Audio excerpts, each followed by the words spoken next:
கடந்த வாரம் நான் உங்களோடு பேசின பொழுது ஒரு பட்டணத்தை குறித்து படித்தோம். அது எந்த பட்டணம்?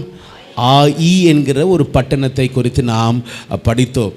சிலருக்கு யோசுவாவின் புத்தகத்தில் எரிகோ வரைக்கும் கதை தெரியும், ஆனால் அதுக்கப்புறம் அநேகருக்கு தெரியாது. ஏன்னா நம்ம அவ்வளோதான் தெரிஞ்சிருக்கோம். ஆனால் சில காரியங்களை நாம் படித்து நாம் பழகி கொண்டு சில காரியங்களை நாம் அறிந்து கொள்ள கர்த்தர் நமக்கு உதவி செய்யணும். வேதத்தை இயேசு சொல்லுகிறார், நீங்கள் கர்த்தருடைய வசனத்தை நீங்கள் படிக்கும் பொழுது தேவனுடைய வசனத்தை நீங்கள் ஆராய்ந்து அறிந்து பாருங்கள். கர்த்தருடைய வசனத்தை நீங்கள் ஆராய்ந்து அறியணும். காரணம், அதிலே தான் கர்த்தர் நமக்கு நித்திய ஜீவனை வச்சிருக்கிறார். யோவான் 5ஆம் அதிகாரத்தை நம்ம அதை பார்க்க முடியும். ஆகவே நீங்கள் அநேக காரியங்கள் புதிதாக இருக்கலாம், நீங்கள் கற்றுக்கொள்ளுங்கள். கற்றுக்கொண்டு உங்கள் வாழ்க்கையில் நீங்கள் அபியாசப்படுத்தும் பொழுது கர்த்தர் மெய்யாகவே ஒரு அற்புதத்தை உங்களுக்கு அவர் செய்வார். கடந்த வாரத்தை நான் உங்களோட பேசினேன். ஆயி பட்டணத்தை யோசுவா பிடிப்பதற்காக இருந்த பொழுது யோசுவா முதலாவது யாரை நம்பினார்? வேவு பார்க்கிறவரை நம்பினார். அப்படிதானே இருக்கு. யாரை நம்பினாரா? வேவு பார்க்கிறவரை நம்பி காரியங்கள் எல்லாம் மாறியது. ஆகவே மனுஷனை நம்பிடாதீங்க. நீங்கள் நம்பி இருக்கிற ஆளையும் நீங்கள் நம்பிடாதீங்க. எவ்வளோ பெரிய எக்ஸ்பீரியன்ஸாக இருக்கலாம். போன வாரம் பார்த்தோம் எப்படி அவர்கள் அங்கே ஆயி பட்டணத்தினுடைய தோல்வியை நாம் முதலாவது பார்த்தோம். ஒரு மனுஷனுடைய மறைவான பாவத்தின் நிமித்தம் அவர்கள் தோல்வியை சந்தித்தார்கள். ஒரு மனுஷனுடைய வாழ்க்கையில் மறைவான பாவங்கள், அது யாருக்கும் தெரியாது. நமக்கும் ஆண்டவருக்கும் பிசாசுக்கு மட்டும்தான் தெரியும், கூட இருக்கிற யாருக்கும் தெரியாது. அப்படிப்பட்ட பாவங்கள் இருக்கும் பொழுது 3 காரியங்கள் கடந்த வாரத்தில் பார்த்தோம். மறைவான குற்றத்தை நிமித்தம் நம்முடைய வாழ்க்கையில் ஒரு பெரிய வஞ்சிப்பு வரும். 2வது, நம்முடைய வாழ்க்கையில் ஒரு பெரிய தோல்வி வரும். அது மாத்திரமில்லாமல் நம்முடைய வாழ்க்கையில் சில வேளை அழிவும் மரணமும் வரும் என்று ஆக்கானுடைய வாழ்க்கையை குறித்து நாம் பார்த்தோம். இந்த நாளிலே இதனுடைய அடுத்த பகுதிக்குள்ளே நாம் போக போகிறோம். நல்லா கேட்டுங்க. இன்றைக்கி 9ஆம் அதிகாரம் 10ஆம் அதிகாரம் 2ஐயும் நாம் படிக்க போகிறோம். 9ஆம் அதிகாரத்தை 9ஆம் அதிகாரத்தில் ஒரு சில வசனங்கள் மட்டும் நாம் படிக்க போகிறோம். 9ஆம் அதிகாரத்தில் ஆயி பட்டணத்தை இவர்கள் பெற்ற பின்பதாக இப்பொழுது அடுத்த ஒரு பட்டணத்திற்கு அவர்கள் போக வேண்டும். அது பட்டணம் பேர் என்னன்னா கிபியோன் என்கிற பட்டணம். சத்தமாக சொல்லுங்க பார்க்கலாம். இன்னொரு முறை சொல்லுங்க பார்க்கலாம். கிபியோன் என்கிற பட்டணம். படிங்க பார்க்கலாம். 9ஆம் அதிகாரம் 2வது வசனத்தையும் 3வது வசனத்தையும் படிக்கும்படி நான் கேட்டுக்கொள்கிறேன். அவர்கள் ஒருமனப்பட்டு, நல்லா கேட்டுங்க, இன்னைக்கு சொல்லுகிற வசனங்கள் நல்லா கவனித்துக் கொள்ளும்படி கேட்டுக்கொள்கிறேன். மீண்டும் படிக்கலாம். 9ஆம் அதிகாரம் 2வது வசனம். அவர்கள் ஒருமனப்பட்டு யோசுவாவோடும் இஸ்ரவேலரோடும் யுத்தம் பண்ண ஏகமாய் கூடினார்கள். எரிகோவுக்கும் ஆயிக்கும் யோசுவா செய்ததை கிபியோனின் குடிகள் கேள்விப்பட்ட போது ஒரு தந்திரமான யோசனை பண்ணி, ஓகே போதும். இப்ப ஆயி பட்டணம் முடிந்தது. இப்பொழுது இவர்கள் முன்னாடி போகிறார்கள். இப்போ அடுத்த பட்டணம் அவங்க போகணும். எந்த பட்டணம்னு கேட்டிங்கன்னா கிபியோன். இப்போ எப்படி சொல்கிறதுனா, இப்போ திருவான்மியூரில் இருக்கிறோம். இப்போ இங்கேருந்து இப்போ நம்ம முன்னாடி போகணும்னா நமக்கு முன்னாடி என்ன ஊர் இருக்குது? அடையார் இருக்குது. இதே போல தான் இங்கே ஆயி பட்டணம் முடிந்த பின்பதாக அவர்கள் முன்னாடி போகணும். அந்த ஊர் பேருக்கு அது வந்து கிபியோன் என்கிற ஊர். சத்தமாக சொல்லுங்க பார்க்கலாம். கிதியோன் இல்லை, என்னது? கிபியோன். கிதியோன் வேற, கிபியோன் வேற. ஓகேவா? கிபியோன் வேற, கிதியோன் வேற. இது வந்து கிபியோன் பி. ஓகேவா? டி கிடையாது, பி. ஓகே, கிபியோன். இந்த ஜனங்கள் இவங்க வந்து ஆயி பட்டணத்தை விட பெரிய ஊர். அது ஆயி பட்டணத்தை பார்க்கலாம் பெரிய ஊர். இவங்களுக்கு ஒன்று தெரிஞ்சிருச்சு. என்ன தெரிஞ்சிச்சு? இந்த இஸ்ரவேல் ஜனங்க இவங்க நம்மளை அழிக்க வந்துட்டாங்க, நம்மளை சங்காரம் பண்ண போகிறாங்க என்று நல்லா தெரிஞ்சுக்கிட்டேன். ஏன்னா இவர்கள் ஒரு காரியத்தை, இந்த கிபியோன் இவங்க ஒரு காரியம் தெரிஞ்சுக்கிட்டாங்க. என்னென்னா, இஸ்ரவேல் ஜனங்களோட ஏதோ ஒரு வல்லமை, ஒரு சக்தி இருக்குது. ஆக இஸ்ரவேல் ஜனங்கள் வந்து கொண்டிருக்கிறார்கள். இப்போ கிபியோனியர்களுக்கு தெரிஞ்சிருச்சு, நம்ம ஊரை அழிக்க வர போகிறாங்க. யார் வர போகிறாங்க? இஸ்ரவேல் ஜனங்க வரப்போகிறாங்க. ஆகவே நம்ம ஊரை, நம்ம தேசத்தை, நம்முடைய பட்டணத்தை எப்படியாவது நம்ம காப்பாற்றணும் என்று அவர்கள் சொல்லி என்ன பண்ணாங்களாம், 3வது வசனத்தை சேர்ந்து படிக்கும்படி கேட்டு, 4வது வசனத்தை ஒரு படிக்கும்படி கேட்டுக்கொள்கிறேன். 4வது வசனத்தை ஒரு தந்திரமான யோசனை பண்ணி தங்களை ஸ்தானாபதிகள் போல காண்பித்து பழைய இரட்டு பைகளையும் பீரலும் பொத்தலுமான பழைய பழைய திராட்சை ரச துருத்திகளையும் ஆ. தங்கள் கழுதைகள் மேல் வைத்து பழுது பார்க்கப்பட்ட பழைய பாதரட்சைகளை தங்கள் கால்களில் போட்டு பழைய வஸ்திரங்களை எடுத்துக்கொண்டார்கள். வழிக்கு அவர்கள் கொண்டு போன அப்பமெல்லாம் உலர்ந்ததும் பூசணம் பூத்ததுமாய் இருந்தது. அவர்கள் கில்காலில் இருக்கிற பாளையத்துக்கு யோசுவாவினிடத்தில் போய் அவனையும் இஸ்ரவேல் மனுஷரையும் நோக்கி எங்களோட உடன்படிக்கை பண்ணுங்கள் என்றார்கள். எங்களோட என்ன செய்யுங்கள்? உடன்படிக்கை பண்ணுங்கள் என்று சொன்னார்கள். அடுத்த வசனம். அப்பொழுது இஸ்ரவேல் மனுஷர் அந்த ஏவியரை நோக்கி, நீங்கள் எங்கள் நடுவிலே குடியிருக்கிறவர்களாக்கும், நாங்கள் எப்படி உங்களோட உடன்படிக்கை பண்ணலாம் என்றார்கள். அடுத்தது, அவர்கள் யோசுவாவை நோக்கி நாங்கள் உமக்கு அடிமைகள் என்றார்கள். அதற்கு யோசுவா, நீங்கள் யார், எங்கே இருந்து வந்தீர்கள் என்று கேட்டான். அடுத்த வசனம்.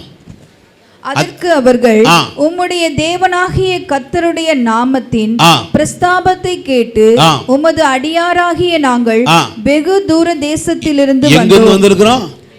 வெகு தூரத்திலிருந்து வந்திருக்கிறோம். என்ன நடந்துச்சுன்னா, இவங்க இருக்கிறாங்க. அப்பொழுது இவர்கள் ஒரு காரியத்தை செய்கிறார்கள். 4வது வசனத்தில் படிக்கிறோம். இவர்கள் என்ன காரியத்தை செய்கிறாங்க? எப்படிப்பட்டவர்களாக இருக்கிறாங்க? தந்திரமான யோசனை. சத்தமாக சொல்லுங்க பார்க்கலாம். இவங்க என்ன நினைச்சாங்க?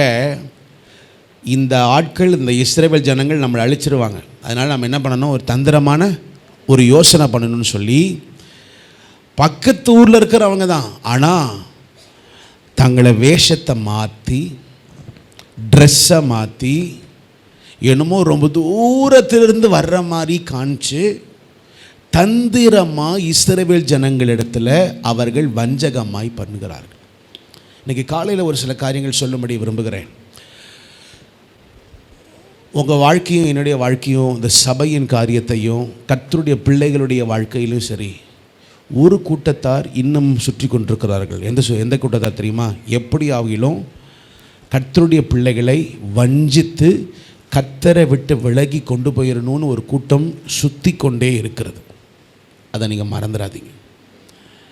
இவங்க என்ன பண்ணாங்கன்னா, இஸ்ரவேல் ஜனங்கக்கிட்ட வந்துட்டு, நாங்கள் ரொம்ப தூரத்துலேருந்து வந்திருக்கிறோம், எங்களுக்கு சாப்பாடெலாம் பூசணம் போயிடுச்சு, என் ட்ரெஸ் எல்லாம் கிழிஞ்சிருச்சு, எங்கள் செப்பல்லாம் கிழிஞ்சிருச்சு, நாங்கள் உங்களை பார்க்க தான் வந்தோம், வரும்பொழுது எல்லாம் போயிடுச்சியா? உடனே கேட்குற, நீ யார், எதுக்கு எங்களை பார்க்க வந்த அப்படின்னு யார் கேட்குறா? யோசுவா கேட்குறார். உடனே அவங்க சொல்கிறாங்க, ஐயா உங்களுக்கு ஒன்று தெரியுமா, உங்கள் கடவுளை பற்றி நாங்கள் அதிகமாக கேட்டோம், உங்கள் கடவுளை பற்றி அதிகமாக நாங்கள் கேட்டோம், உங்கள் கடவுள் மாதிரி ஒரு நல்ல தேவன் உலகத்திலே இல்லை என்று யோசுவா கிட்டேயே யாரை பற்றி சொல்கிறாங்க? யோசுவாவின் தேவனை பற்றி. திரும்ப சொல்லுகிறேன், கர்த்தருடைய பிள்ளைகளாக இருக்கிற நீங்கள், ஒரு மனுஷன் என்ன வார்த்தை பேசுகிறான் என்பதை மிகவும் கவனித்து கொள்ளும்படி கேட்டுக்கொள்கிறேன். இந்த கிபியோனியர்களை பற்றி வேதம் சொல்லுகிறது, அவர்கள் தந்திரமா. சத்தமாக சொல்லுங்க பார்க்கலாம். தந்திரமா. பைபிள் எதெல்லாம் தந்திரமாக இருந்துச்சு சொல்லுங்க பார்க்கலாம். சர்ப்பம். அந்த சர்ப்பம் 3ஆம் அதிகாரம் 1வது வசனம், ஆதியாகமம் 3:1, ஆதியாகமம் 3:1. அந்த சர்ப்பம் மிகவும் தேவனாகிய கர்த்தர் உண்டாக்கின சகல காட்டு ஜீவன்களை பார்க்கிலும் சர்ப்பமானது தந்திரமுள்ளதா இருந்தது. அதாவது சர்ப்பம் என்னது? ரொம்ப தந்திரமானது. அது மாத்திரமல்ல, பைபிளில் போட்டிருக்கு, வேத பாரகர்கள் மற்றும் சதுசேயர் மற்றும் பரிசேயர் இயேசுவை எப்படி நாம் தந்திரமாக பிடித்து கொலை செய்யலாம் என்று அவரை கொலை செய்யும்படி ஆலோசனை பண்ணினார்கள். 2வது, உங்களுக்கு மேலே இருக்க அதிகாரிகள் இருக்காங்களே, அவங்க எப்படிப்பட்டவங்க? ரொம்ப தந்திரமானவங்க. நான் சொல்லலை, யார் சொல்லுகிறது? வேதம் சொல்லுகிறது. அது மாத்திரமல்ல, எடுங்க பார்க்கலாம், நீதிமொழிகளின் புத்தகம் 7ஆம் அதிகாரம் 10வது வசனம். அப்போது இதோ வேசியின் ஆடை ஆபரணம் தரித்த தந்திர மனமுள்ள ஒரு ஸ்திரீ உன் ட்ரெஸ் சரியா இல்லாமல் இருந்துச்சுன்னா, பைபிளில் போட்டிருக்குது, அந்த பெண் தந்திரமுள்ள ஒரு பெண்ணுன்னு அர்த்தம். சின்ன பிள்ளையோ பெரிய பிள்ளையோ கல்யாணம் ஆனவர்களும் கல்யாணம் ஆகாதவர்களும் உன் ட்ரெஸ்ஸு சரியாக இல்லை, தந்திரமுள்ள பெண்ணு ஈஸியாக கண்டுபிடிச்சிடலாம். ஆகவே தான் அந்த டிவியில் பார்க்கும் பொழுது ஒரு மாதிரி அறகுறையாக இருக்கும் பொழுது கவனமாக இருங்க. அவங்க பண்ணுற பேச்சு, அவங்க பண்ணுற எல்லாத்தையும் பார்த்து அப்படியே எங்கேயோ ஓடிடாதீங்க, கவனமாக இரு. அடுத்தது 2 கொரிந்தியரின் புத்தகம் 2ஆம் அதிகாரம் 11வது வசனம். 2 கொரிந்தியரின் புத்தகம் 2ஆம் அதிகாரம் 11வது வசனம். சாத்தானே நம்மை சாத்தானாலே நாம் மோசம் போகாதபடிக்கு அப்படி செய்தே அவனுடைய தந்திரங்கள் நமக்கு தெரியாதவைகள் அல்ல. 4வது தந்திரமா இருக்கிறது யாரு? பிசாசு. எந்த வழியில் உங்ககிட்ட வரணும்னு அவனுக்கு தெரியும். கிபியோனியர்கள் தந்திரமாக இருந்தார்கள். வேதத்தில் கிபியோனியர்கள் மாத்திரமல்ல தந்திரமாய் இருந்தவர்கள். ஒரு கூட்டத்தாரே போட்டிருக்கு. அந்த கூட்டத்தாரில் நீங்களும் நானும் மாட்டிக்க கூடாது. ஆனால் இந்த கூட்டத்தாரில் யார் மாட்டிக்கொண்டானா? யார் மாட்டிக்கொண்டா? யோசுவா. சத்தமாக சொல்லுங்க பார்க்கலாம். யோசுவா மாட்டிக்கொண்டார். இந்த எப்போ தடவை மாட்டிக்கிட்டாப்புல?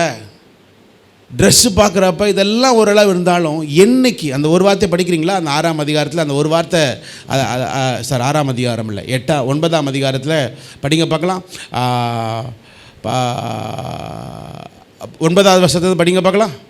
அதற்கு அவர்கள் உம்முடைய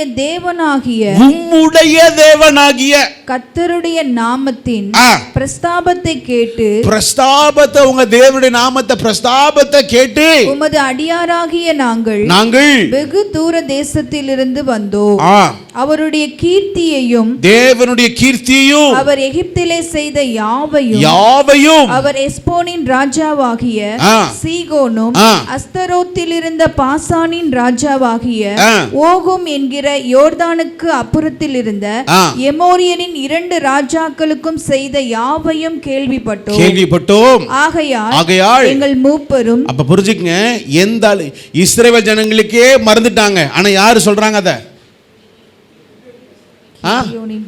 கிபியோனியர்கள். ஒரு ரட்சிக்கப்படாத மனுஷன் திடீர்னு 2 வசனம் சொல்றாங்க. ரட்சிக்கப்படாத ஆள் பைபிள் இருக்க 2 வசனம் சொல்றாங்க, 2 கதை சொல்றாங்கன்னா வாவ் அப்படின்னு என்ன பண்ணாத, நம்பிராத. இயேசு இப்படியாக சொன்னார், உங்களுக்கு தெரியுமா அப்படின்னு சொல்லி சொன்னத உடனே இவரும் கிறிஸ்தவர் போலக்கு நம்பிராத. சில கிபியோனியர்கள் இருக்கிறார்கள். இந்த ஆண்டவரை பற்றி சொன்ன உடனே யோசுவா உடனே கவுந்துட்டான். என்ன கவுந்துட்டான்? சரி, இவங்க ஆண்டவரை இந்த அளவு சொல்கிறாங்களேன்னு சொல்லி உடனே அவன் என்ன செய்தான்னா, அவர்களும் இவங்க என்ன தெரியுமா வந்தாங்க? எதுக்கு தெரியுமா வந்தாங்க? நல்லா கேட்டுங்க, எதுக்கு வந்தாங்கன்னு கேட்டுக்கிறேன். எதுக்கு தெரியுமா இவங்க வந்தாங்க? இஸ்ரவேல் ஜனங்களோடு உடன்படிக்கை. அந்த ஒரு வார்த்தையை படிக்கும்படி கேட்டுக்கொள்கிறேன். அந்த ஒரு வார்த்தையை படிக்கும்படி கேட்டுக்கொள்கிறேன். 11வது வசனம். ஆகையால் எங்கள் மூப்பரும் எங்கள் தேசத்து குடிகள் எல்லாம் எங்களை நோக்கி உங்கள் கைகளில் வழிக்கு ஆகாரம் எடுத்துக்கொண்டு அவர்களுக்கு எதிர்கொண்டு போய் அவர்களிடத்தில் நாங்கள் உங்கள் அடியான் எங்களோட உடன்படிக்கை என்ன பண்ணுங்க? உடன்படிக்கை பண்ண வேண்டும். எல்லாரும் சிறியோர் பெரியோர் அத்தனை பேர் சொல்லுங்க பார்க்கலாம். உடன்படிக்கை சொல்லுங்க பார்க்கலாம். உடன்படிக்கை சத்தமா சொல்லுங்க பார்க்கலாம். உடன்படிக்கை. நம்ம சபை விசுவாசிகளுக்கு நான் தயவு கூர்ந்த ஒரு காரியத்தை நான் சொல்லுகிறேன். இன்றைக்கி நான் பேசுகிற காரியங்கள் சற்று வித்தியாசமாக இருக்கும். சிலருக்கு அதுக்கு மனசு கஷ்டப்படலாம், சிலருக்கு சந்தோஷப்படலாம். ஆனால் தேவனுடைய வார்த்தை இன்று இப்படி தான் இருக்கிறது. இந்த கிபியோனியர்கள் இவங்ககிட்ட ஒரு நல்ல காரியம் பெறதுக்காக வரல. எதுக்கு வந்திருக்காங்க? சத்தமாக சொல்லுங்கள். அதுக்கு ஒரு வார்த்தை இருக்குது. உடன்படிக்கை என்கிற வார்த்தைக்கும் ஒப்பந்தம் என்கிற வார்த்தைக்கும் வித்தியாசம் இருக்கிறது. உடன்படிக்கை என்கிற வார்த்தைக்கு அர்த்தம் என்னன்னா, வாழ்நாள் முழுவதும் இது நமக்கும் உங்களுக்கு என்னது சம்பந்தமான காரியம். ஒப்பந்தம் என்பது ஒரு குறிப்பிட்ட காலம் வரைக்கும். ஒரு பில்டிங் கட்டுறாங்கன்னா என்ன பண்ணுவாங்க? கான்ட்ராக்ட் போடுவாங்க. இத்தனை மாசத்துக்குள்ள என்ன பண்ணிடுவோம், நாங்கள் முடிச்சு கொடுத்துருவோம். அது கான்ட்ராக்ட். ஆனால் இது ஒப்பந்தம் அல்ல. இது பேர் என்னது? உடன்படிக்கை என்பது மரிக்கும் வரைக்கும்.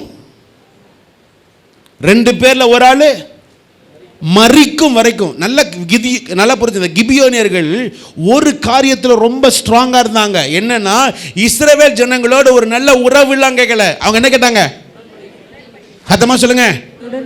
கொஞ்சம் நல்ல சத்தமா சொல்லுங்க பார்க்கலாம். எல்லா தகப்பன்மார்கள் சொல்லுங்க பார்க்கலாம். எல்லா தாய்மார்கள் சொல்லுங்க பார்க்கலாம்.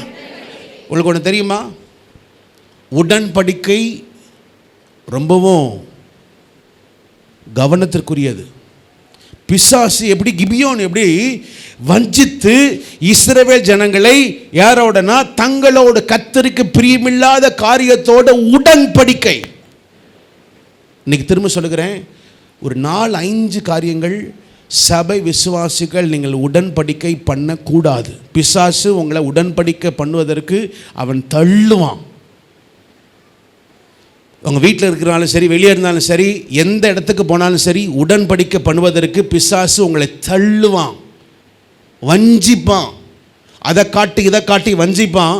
ஆனால் நீங்கள் கர்த்தருடைய பிள்ளைகளாக இருக்கிற நீங்களும் நானும் இந்த உடன்படிக்கையில் ஒரு நாளும் நீங்கள் சிக்கிக்கொள்ளக்கூடாது. முதலாவது எடுத்துக்க பார்க்கல. யாத்திராகமத்தின் புத்தகம் 20ஆம் அதிகாரம் 2வது வசனத்தை 3வது வசனமும், அடிமைத்தன வீடாகிய எகிப்து தேசத்திலிருந்து புறப்பட பண்ணின உன் தேவனாகிய கர்த்தர் நானே. என்னையன்றி உனக்கு வேறே தேவர்கள் உண்டாயிருக்க வேண்டாம். மேலே வானத்திலும் கீழே பூமியின் கீழ் தண்ணீரிலும் உண்டாயிருக்கிறவைகளுக்கு ஒப்பான ஒரு சொரூபத்தை ஆகிலும் யாதொரு விக்கிரகத்தை ஆகிலும் நீ உனக்கு உண்டாக்க வேண்டாம். நீ அவைகளை நமஸ்கரிக்கவும் சேவிக்கவும் வேண்டாம். ஓகே, முதலாவது நாம விக்கிரகத்துக்கு பின்னாடி போயிட்டா நீங்கள் நமஸ்கரிக்கவோ சேவிக்கவோ நீங்கள் போயிட்டீங்கன்னா அது உங்கள் வாழ்க்கையில் அது அழிச்சிரும். அது உடன்படிக்கை. அன்னைக்கு ஒரு இடத்துக்கு போகிறேன். நல்லா அழகாக இருந்துச்சு அந்த வீடு. அப்போ ஒரு பென் ஸ்டாண்ட் இருந்துச்சு, ஒரு பேனா ஸ்டாண்ட் இருந்துச்சு. அந்த பேனா ஸ்டாண்டில் இவ்வளோ பெரிய தொப்பை உள்ள ஒரு ஆள் இப்படி பிடிச்சிட்டு நிற்கிறாரு. உள்ளுக்குள்ளே என்னது, ஒரு பென் ஸ்டாண்ட் இருந்துச்சு. தொப்பை மாதிரி இருந்துச்சு. இது இப்படி இருந்துச்சு, ஒரு பெரிய இருந்துச்சு. பார்க்குறதுக்கு அது அழகாக தான் இருக்கா, சிரிச்சுக்கிட்டு இருக்கார் அந்த ஆள். இப்படி இருந்துச்சு. நல்ல வீடு, அவங்க ஊழியம் செய்கிறாங்க, நல்ல வர்ஷிப்லாம் பண்ணுறாங்க. என் கண்ணு நேரம் அங்கே தான் போச்சு. அப்போ நான் கேட்டேன், இந்த பென் ஸ்டாண்டு எங்கே வாங்கினீங்கன்னு கேட்டேன்.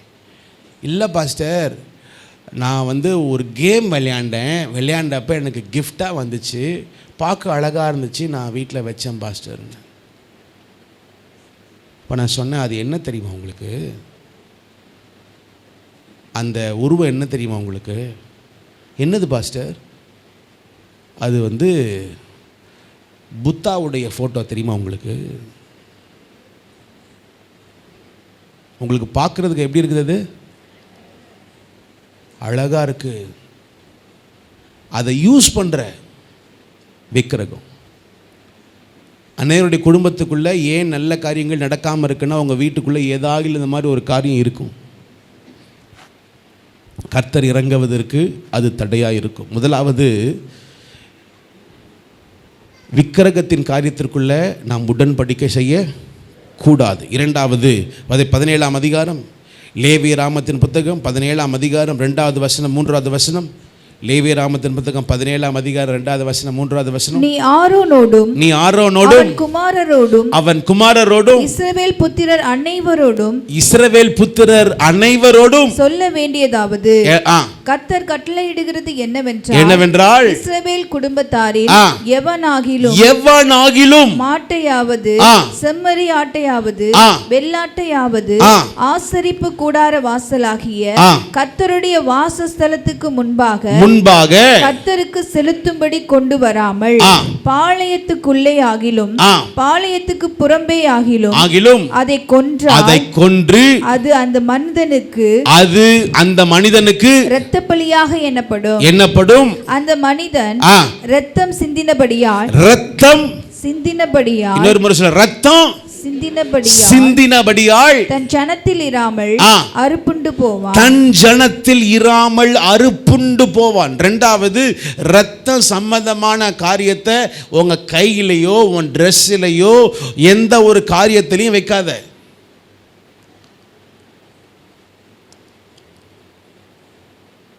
இன்னொன்று சொல்லட்டுமா, எந்த ஆட்டு ரத்தமோ எந்த ரத்தமோ உன் கையிலையும் வரக்கூடாது, சாப்பிடுவோம் கூடாது.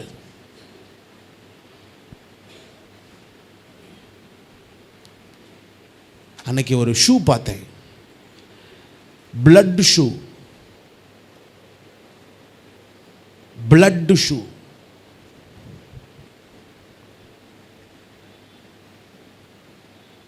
எனக்கு அது ரொம்பவே,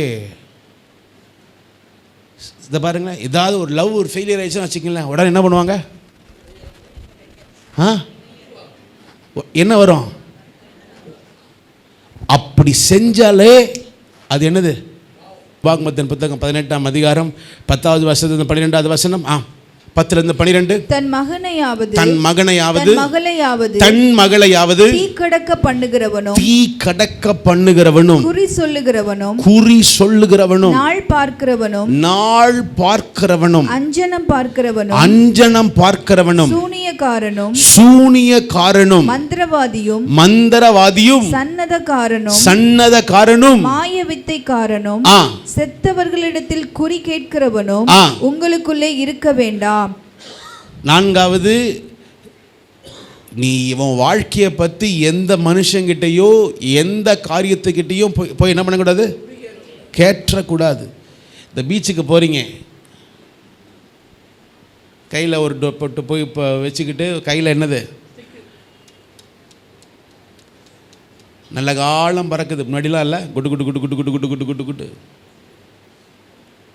மந்திர காரியங்கள் எந்த காரியத்திலையும், திரும்ப சொல்லுகிறேன், சில பேர் நான் பார்க்குறேன், எனக்கு பார்த்தேன், கையில் என்னது, ஒரு ரெட் கலரு, பிளாக் கலரு, மஞ்சள் கலரு, எல்லா கலர்லையும் என்ன பண்ணியிருக்கிறாங்க? கயிறு கட்டியிருக்கிறாங்க. ஏன் கட்டியிருக்கிற? கட்டாத. வாலிப தம்பிமார்கள், வாலிப தங்கச்சிமார்களுக்கு சொல்லுகிறேன், சில வேளை அந்த காப்பு மாதிரி கட்டியிருப்பாங்க பார்த்தீங்களா, அது நல்லது இல்லைன்னு கவனமாறு, இது கர்த்தர் சொன்னாரான்னு கேட்டு பண்ணு. இல்லை பாஸ்டர், அந்த காப்பில் காட் இஸ் ஸோ குட்னு அதில் வசனம் எழுதியிருக்கு பாஸ்டர், கவனமாறு. நீ காப்பை போட்டுட்டு நீ ஸ்கூலுக்கு போய்ப்பார், காலேஜ் போய்ப்பார்.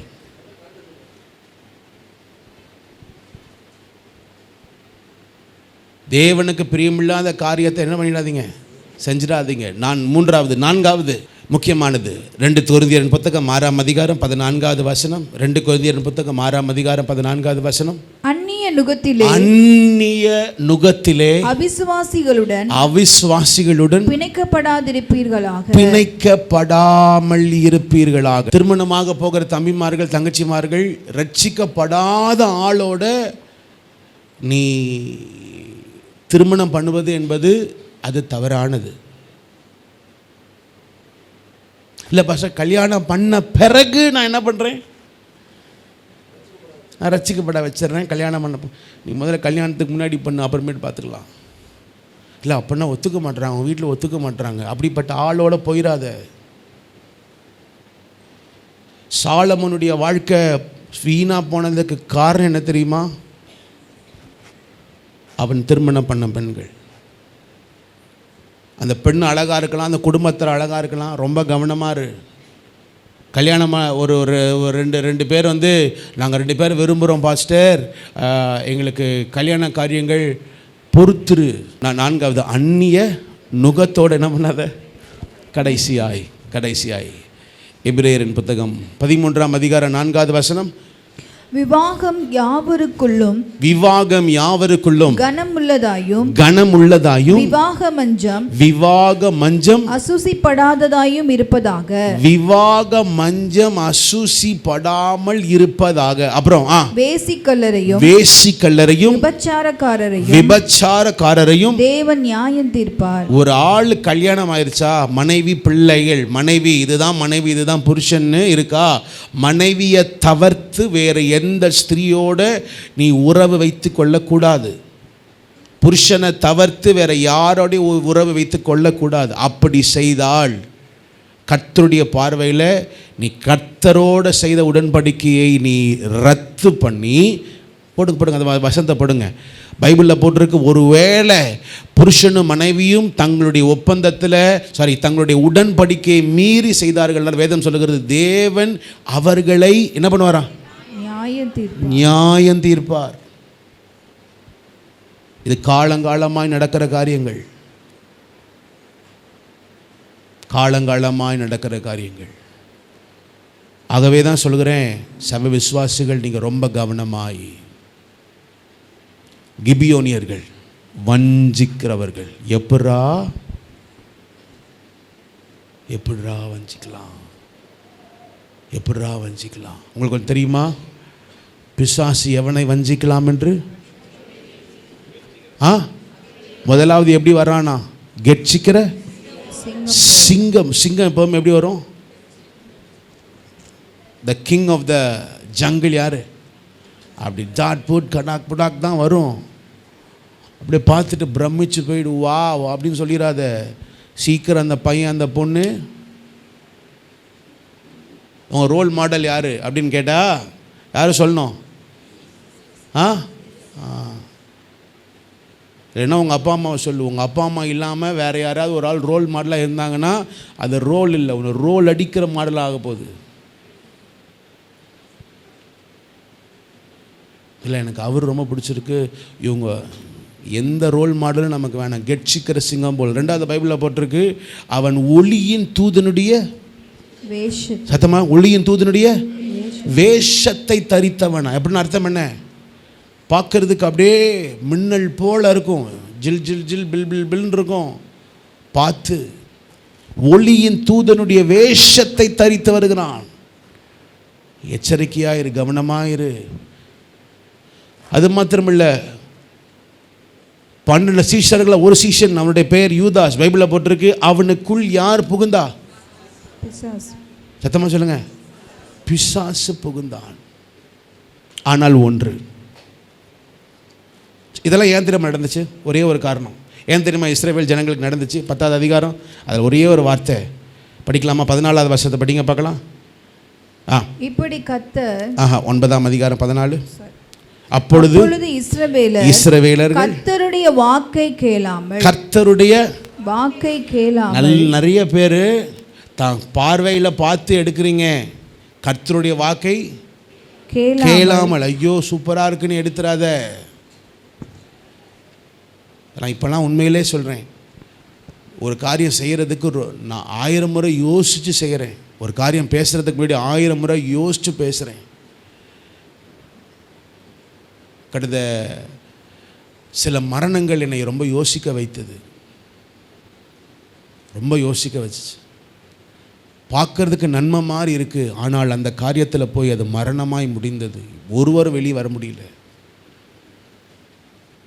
பார்க்குறதுக்கு எல்லாம் நல்லா இருக்குது, பார்க்குறதுக்கு எல்லாம் சூப்பராக இருக்குது, கேட்குறதுக்கு நல்லா இருக்குது. ஆனால் அதில் எங்கேயாவது பிசாசு ஒரு காரியத்தை மறைச்சி வச்சு கொடுத்துருப்பாங்க. கவனமாக இரு.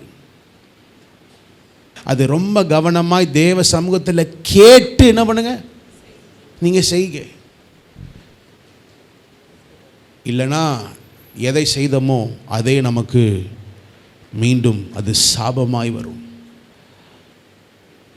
இந்த 8வது மாதத்தில் தேவன் உங்களிடத்தில் சொல்லுகிற காரியங்கள் நீ கவனமாயிரு. ஒரே ஒரு வசனத்தை படித்து முடிச்சிடலாமா? ஒரு வருஷத்தை சேர்ந்து படித்து முடிச்சிடலாமா? 1 பேதுருவின் புத்தகம் 5ஆம் அதிகாரம், 1 பேதுருவின் புத்தகம் 5ஆம் அதிகாரம் 6வது வசனத்தையும் 7வது வசனத்தையும் சேர்ந்து படித்து முடிச்சு விடலாம்.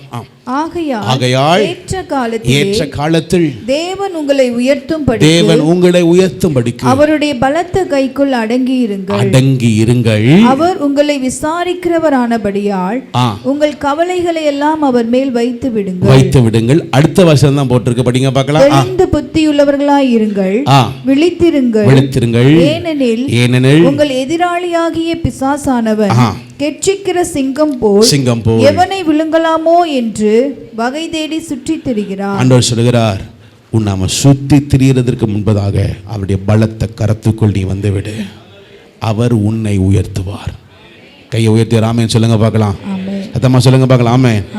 8வது வசனத்துல தான் சொல்லுகிறார், அவன் சுற்றி திரிஞ்சிட்டு இருக்கிறான். ஆனால் நீ அவர் கையில் வந்துட்டனா அவன் எவ்வளவு சுத்தினாலும் நீ மாட்ட. ஏன்னா நீ யார் கையில் இருக்க? எத்தனை பேர் சொல்ல முடியும்? ஆண்டவர் கைகளிலே நான் இருக்கிறேன், அவருடைய பலத்த கரத்துக்குள் நான் அடங்கி இருக்கிறேன்.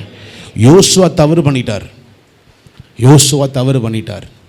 அவ்வளவு கர்த்தர் சத்தத்தை கேட்டு கர்த்தரோடு நடந்து கர்த்தரோடு இருக்கிற மனுஷன் தவறு செய்ய முடியும்னா நீங்களும் நானும் எம்மாத்திரம். ஆகவே தான் சொல்லுகிறேன், கர்த்தருடைய பலத்தை இன்னொரு முறை சேர்ந்து படிக்கலாம். அந்த வசனத்தை சேர்ந்து படிக்கலாமா? அந்த வசனத்தை சேர்ந்து படிக்கலாமா? 1 பேதுரு புத்தகம் 5ஆம் அதிகாரம் 7, 8 சேர்ந்து படிக்கலாமா? 6வது வசனம், ஆகையால் ஏற்ற காலத்தில் தேவன் உங்களை உயர்த்தும்படிக்கு அவருடைய பலத்த கைக்குள் நீ அந்த கைக்குள்ள மாத்திரம் இரு, அவர் கைக்குள்ள இரு. உன்னை பார்க்கும் பொழுது யாரை பார்க்கணும்? அவர் கையில் இருக்கிறத பார்க்கணும். அந்த பிள்ளை ஒன்றும் பண்ண முடியாது, அந்த பையன் ஒன்றும் பண்ண முடியாது.